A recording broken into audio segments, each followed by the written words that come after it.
তা আমরা বলবো একটা আইয়ামে জাহিলিয়াতে আছি, একটা অসভ্য মানুষদের আমরা পাল্লা করেছি, আমরা তাদেরকে সভ্য করার চেষ্টা চালিয়ে যাব এবং ভোটের মাধ্যমে আপনারা তাদেরকে সভ্য করবেন।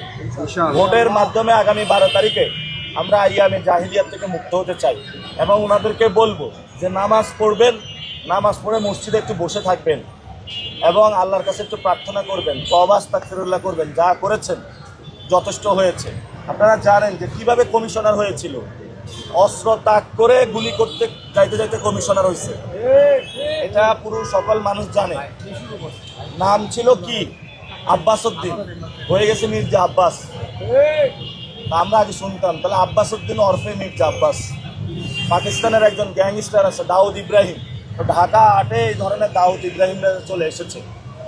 আমরা তাদের মুখোশ উন্মোচন করে দিব।